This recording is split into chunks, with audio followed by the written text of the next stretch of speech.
الحصاد الرياضي لعام 2023.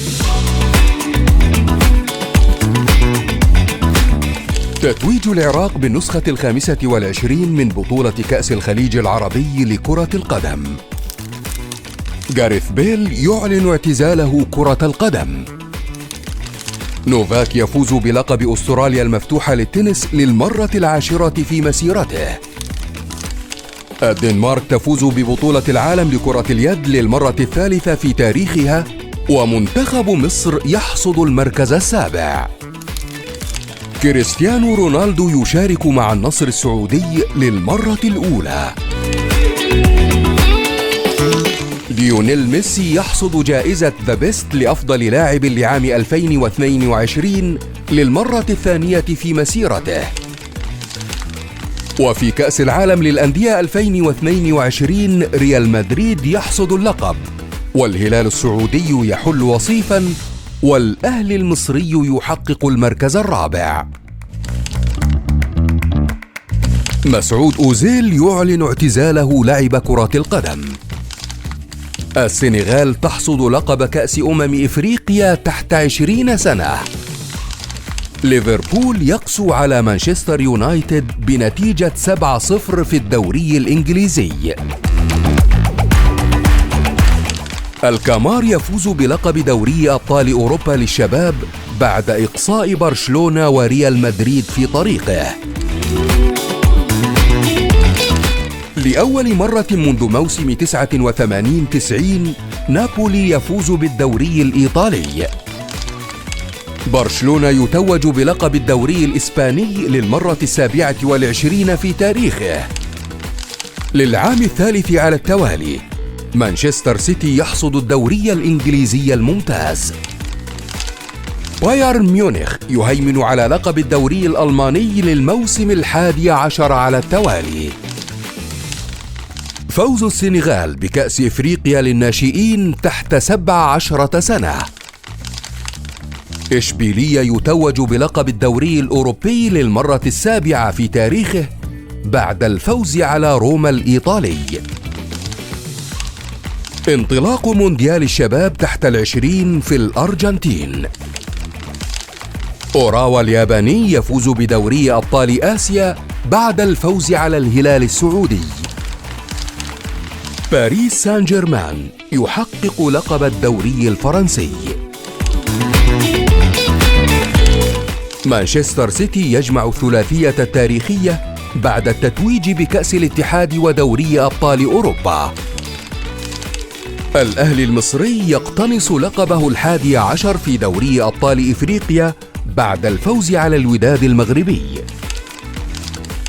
إبراهيموفيتش يودع جماهير ميلان ويعلن اعتزال كرة القدم. ريال مدريد يعلن انتقال بيلينغهام إلى صفوفه مقابل 103 ملايين يورو. نوفاك يفوز بلقب بطولة رولان جاروس للتنس للمرة 3 في مسيرته.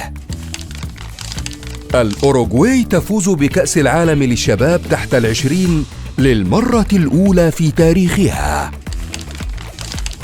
دنفر ناجتس يفوز بلقب دوري ال NBA للمرة الأولى في تاريخه. ميسي يعلن انتقاله إلى إنتر ميامي الأمريكي. الأهلي يفوز بلقب الدوري المصري للمرة 43 في تاريخه. وفي بطولة ويمبلدون حصد الإسباني كارلوس الكاراز ثاني ألقاب الجراند سلام في مسيرته. منتخب المغرب يحصد لقب كأس إفريقيا تحت 23 للمرة الأولى في تاريخه. مصر والمغرب تتأهلان إلى منافسات كرة القدم في أولمبياد باريس 2024. أسطورة حراسة المرمى الإيطالي بوفون يضع حداً لمسيرته في الملاعب. مانشستر سيتي يواصل هيمنته ويفوز بلقب كأس السوبر الأوروبي. الهلال السعودي يعلن انتقال البرازيلي نيمار إلى صفوفه مقابل 90 مليون يورو. سيدات إسبانيا تتوجن بلقب كأس العالم للسيدات للمرة الأولى في التاريخ.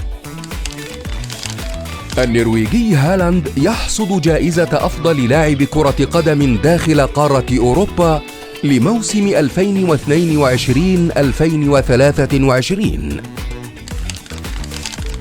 النصر السعودي يفوز بلقب البطولة العربية للمرة الأولى.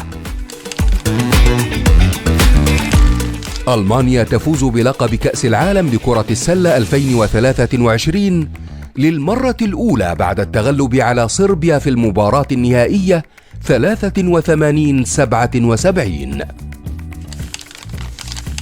نوفاك يعزز رصيده إلى 24 لقب جراند سلام بعد الفوز ببطولة أمريكا المفتوحة للتنس. نيوكاسل يونايتد يعود لمنافسات دوري أبطال أوروبا للمرة الأولى منذ 20 عاماً. البلجيكي إيدين هازارد يعتزل كرة القدم. ليونيل ميسي يفوز بجائزة الكرة الذهبية للمرة الثامنة. منتخب مصر للكرة الطائرة يتأهل إلى أولمبياد باريس 2024. صن داونز الجنوب إفريقي يحصد لقب النسخة الأولى من مسابقة الدوري الإفريقي. أستراليا تحصد لقب كأس العالم للكريكيت للمرة السادسة في تاريخها. الهولندي ماكس فيرستابن يحصد لقب بطولة العالم للفورمولا 1 للمرة الثالثة على التوالي.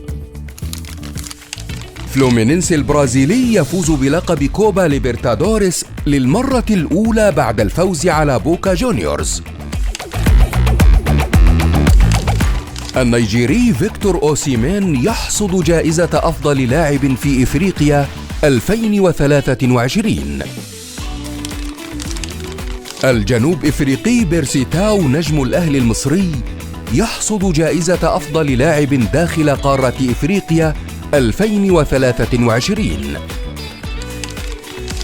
مانشستر سيتي يفوز بلقب كأس العالم للأندية 2023 بعد الفوز على فلومينينسي، والأهلي المصري يحصد الميدالية البرونزية للمرة الرابعة.